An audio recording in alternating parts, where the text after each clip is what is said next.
1981. Inauguration à la mesure de l'événement. C'est le président de la République qui ouvre la voie au nouveau TGV. 1955. 331 km par heure, déjà. Est-il besoin d'évoquer le chariot des rois fainéants pour mesurer le chemin parcouru par les moyens de locomotion?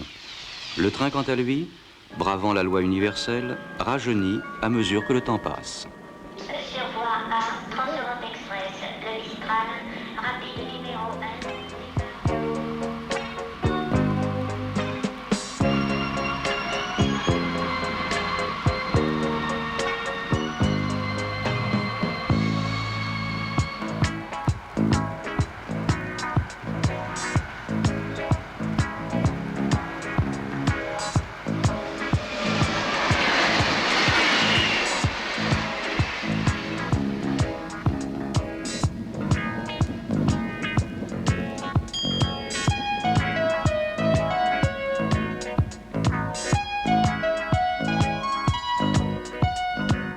Mistral, Capitole, Aquitaine, Étendard.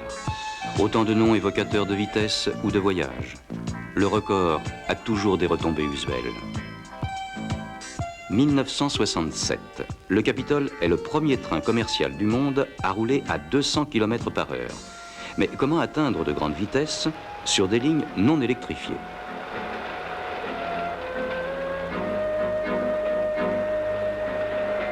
La réponse vient du ciel. Ce qui est bon pour l'avion doit l'être pour le train. La turbine à gaz utilisée en aviation fait naître de grands espoirs. Elle est puissante, légère, peu encombrante. Il suffit de pouvoir l'utiliser dans sa plage de rendement maximum, tout en ménageant sa longévité.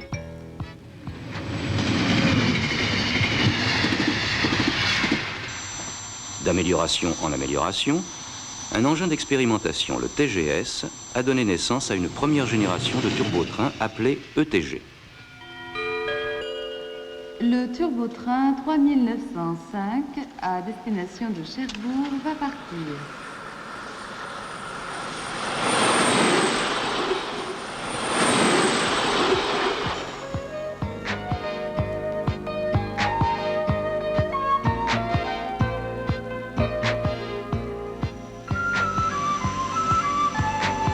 Avec les RTG, turbotrains de la deuxième génération, la turbine devient reine.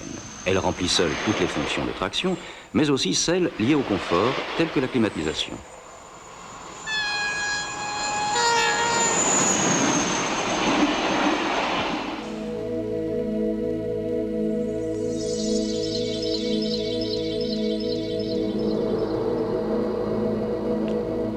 La réussite des turbotrains appelait à d'autres recherches.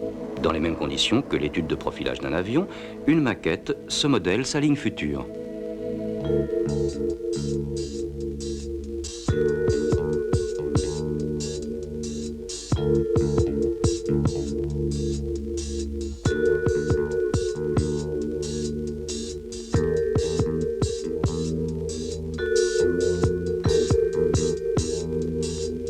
À cette élégance utile devait s'adjoindre une plus grande puissance, elle-même aidée par une plus grande légèreté sans perdre pour autant d'adhérence.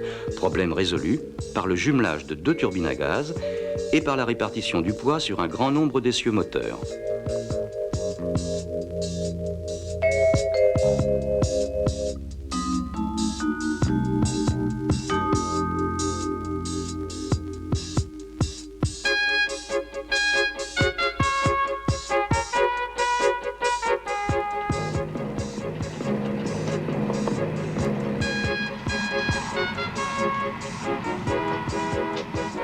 Plus de 300 km par heure. C'est un nouveau succès remporté par le TGV 001.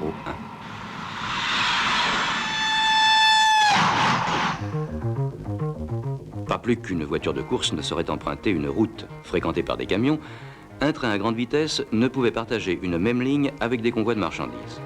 L'inscription de la ligne dans les sites traversés fut facilitée par la capacité qu'a le TGV de gravir à vitesse élevée de fortes rampes pouvant atteindre 35 pour 1000 grâce à l'importante énergie cinétique accumulée.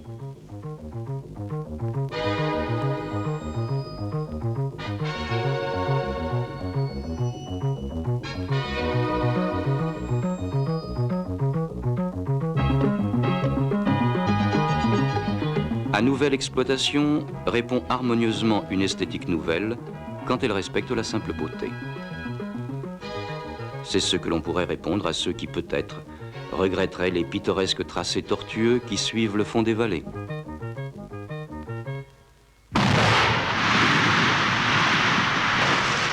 D'une explosion peut jaillir une forme nouvelle, et ce n'est plus la mort, mais une renaissance. Quand seront oubliées cette fureur de bruit et cette meurtrissure de la terre, ne restera plus qu'une grande ligne droite, belle de sa simplicité, comme si le peintre l'avait tracée d'un seul coup de pinceau géant dans le paysage. « 1973. Des difficultés parfois naissent les plus grandes réalisations. Bénédiction des contraintes, disait Valéry. En cette année 73, la crise de l'énergie pétrolière semble condamner la turbine à gaz sur les lignes à grande vitesse. Recours apparent, les lignes électrifiées. Mais à grande vitesse, le captage d'énergie présentait de grandes difficultés. Elles furent résolues par la mise en œuvre d'un pantographe à double débattement. De sa faible inertie, résulte un contact optimum avec la caténaire.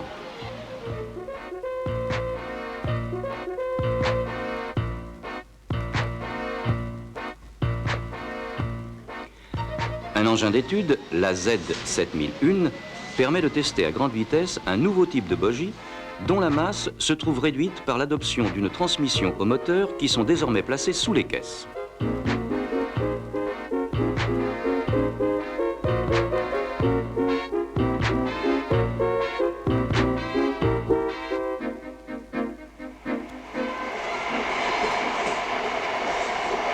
Et comme il est d'usage pour atteindre une sécurité optimale, le matériel est testé, usé systématiquement, jusqu'à la limite de sa résistance, dans toutes les conditions d'utilisation, par tous les temps, toutes les températures, toutes les saisons, de jour comme de nuit. Les pressions vont être plus basses.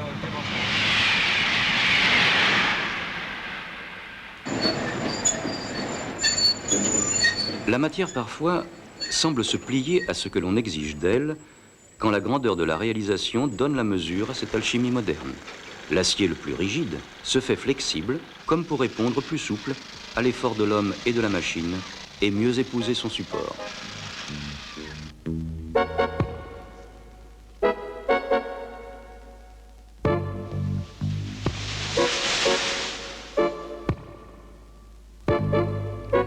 Voie classique, caténaire légère, les solutions éprouvées côtoient les innovations. «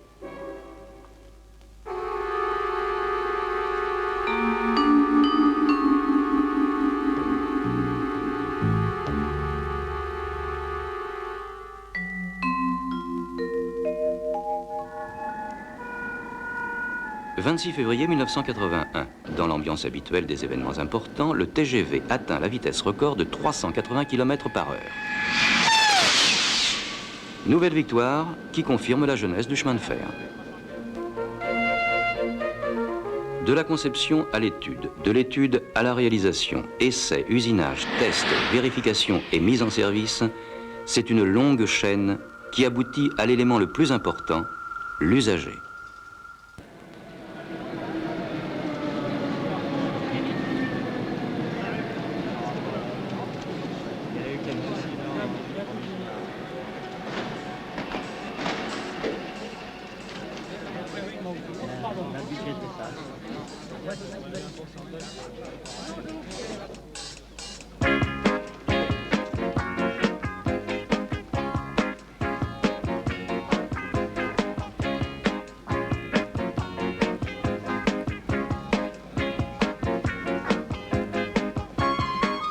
Aucun voyageur ne doit rester debout dans le TGV, autant pour des raisons de confort que de sécurité. Un appareil électronique permet de faire soi-même sa réservation, même quelques minutes avant le départ du train.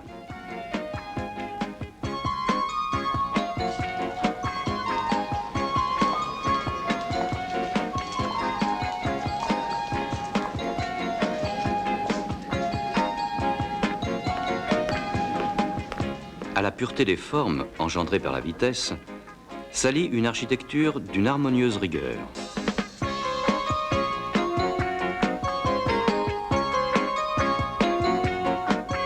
Sous la gare de Paris-Lyon, la salle d'accueil est devenue ville souterraine, car les villes ont entrepris la conquête des profondeurs.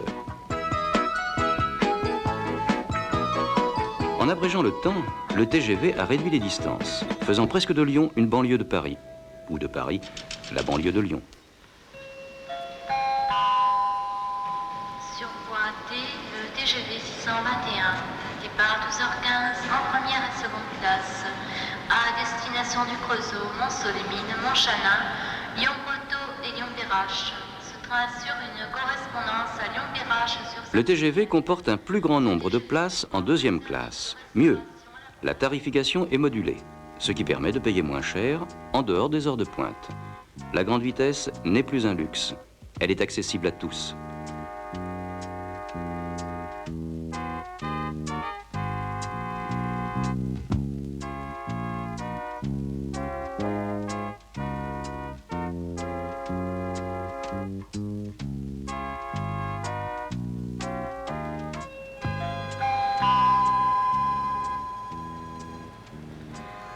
Sur voie D, le TGV 621, départ 12h15 à destination de Lyon-Perrache va partir. Sur voie D, attention départ.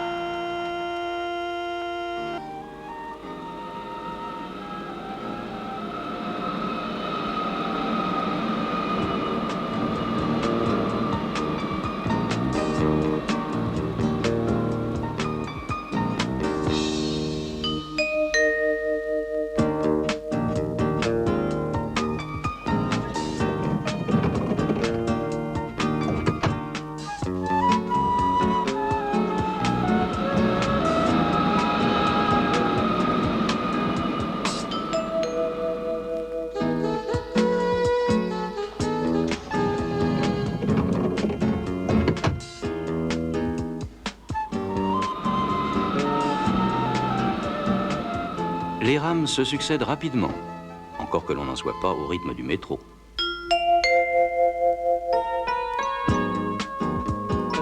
Les départs nocturnes dans l'odeur âcre de la fumée, le halètement d'une locomotive qui trouve son souffle, le long sifflet tragique et rassurant, le cahotement hypnotique, le front contre la vitre, à regarder au loin en rêvassant, l'enfer du bruit dans un soufflet d'un wagon à un autre, la petite lampe à abat-jour de Crotone sur une nappe blanche, l'aventure, en un mot, le voyage, fascinant, mystérieux, tout cela n'est plus que nostalgie d'un certain passé.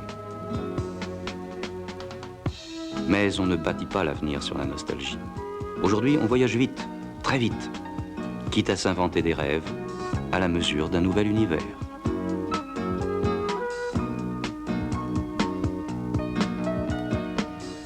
On part, on arrive. Entre ces deux termes, des centaines de kilomètres parcourus à une vitesse que les plus audacieux des premiers constructeurs n'auraient osé imaginer. Cette vitesse est exigeante. Elle implique un système de sécurité de plus en plus sophistiqué.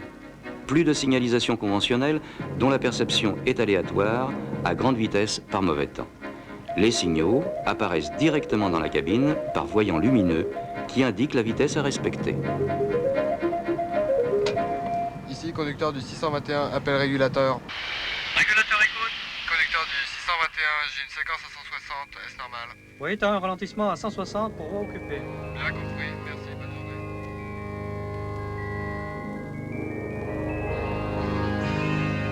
Le poste central est responsable de la circulation sur l'ensemble de la ligne nouvelle. Un ordinateur assure, sous le contrôle du régulateur, la télécommande des itinéraires principaux.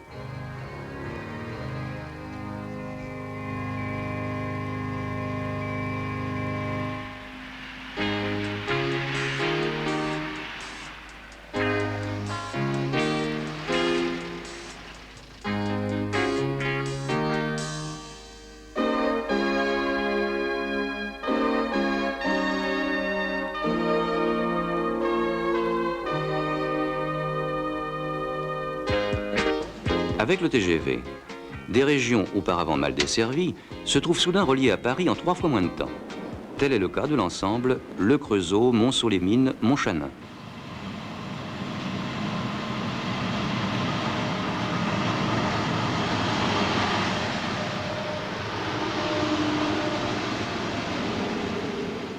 Grâce à un service de car ou par l'emploi de transports individuels, C'est en fait toute une population qui trouve accès à une desserte rapide, favorisant autant l'activité économique que l'usage personnel.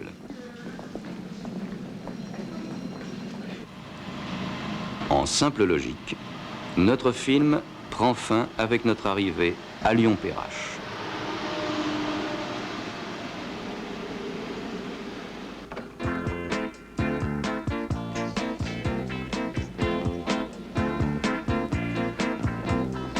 Voyage d'une rapidité exceptionnelle, dont la durée sera encore réduite par la construction d'une gare à la Part-Dieu, en plein cœur de Lyon. Elle offrira une capacité d'accueil à la mesure du succès rencontré par le TGV. Son inauguration est prévue en 1983, année où sera mise en service la totalité de la ligne nouvelle.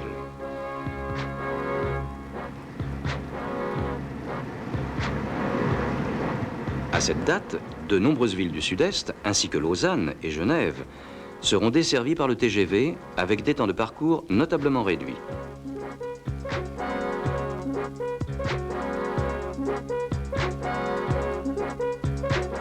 C'est finalement 50% de la population française qui profitera du système de transport terrestre reconnu comme le plus performant du monde.